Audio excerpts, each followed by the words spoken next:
ہمیں عقیدوں کی صحت کا لحاظ رکھنے کی تلقین کی گئی ہے اور عمل کی قوت عقیدے سے ہی پیدا ہوتی ہے۔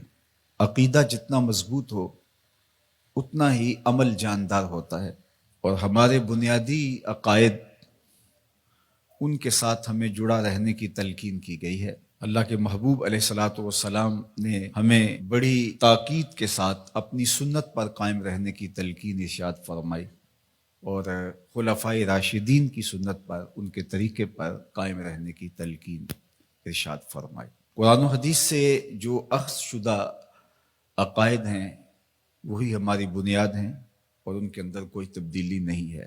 علیکم بسنتی فرما کر کے اس چیز کو وضاحت کے ساتھ بیان فرما دیا، اور یہ بھی ارشاد فرمایا کہ تمہارے اوپر جماعت کو لازم پکڑنا ضروری ہے، اور یہ بھی ارشاد فرمایا اتبعوا السواد الاعظم فإنہ من شذ شذ فی النار، سواد اعظم کے ساتھ وابستہ رہو، جو ان سے بچھڑ گیا تو وہ آگ میں چلا جائے گا۔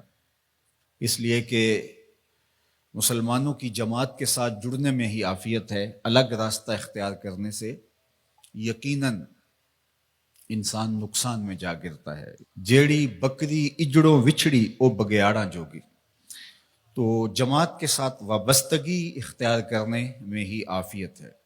اور اس وقت تشدد، افتراق اور جو نظریاتی انتشار پیدا ہو گیا ہے، میں آپ کو عرض کرنا چاہوں گا کہ معتدل عقیدے پہ قائم رہیے، ہمیشہ تشدد سے اپنے آپ کو بچائیے، اور دوسرا ادب کے دامن کو کبھی بھی نہ چھوڑیے گا۔ جب ادب ہاتھ سے چھوٹتا ہے تو پھر وہ راستے نکلتے ہیں جو گمراہی کی طرف انسان کو لے جاتے ہیں۔ جس نظریے کی بنیاد میں ادب نہیں، چاہے انبیاء علیہ السلام کا ادب ہے، ذات باری تعالیٰ کا ادب ہے، اصحاب پیمبر کا ادب ہے، اہل بیت اطہار کا ادب ہے، اولیاء کا ادب ہے، جس نظریے کی اساس میں ادب کا عنصر نہیں ہے اس نظریے کو ہم نظریہ اسلام ہی نہیں مانتے۔ تو ادب سے شروع ہو کے عشق تک پہنچنے کا راستہ یہی خیر کا راستہ ہے، اور یہی اعتدال کا راستہ ہے، اور یہی اہل السنہ کا طریق ہے۔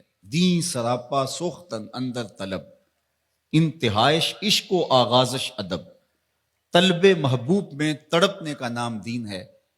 جو ادب سے شروع ہوتا ہے عشق پہ ختم ہو جاتا ہے۔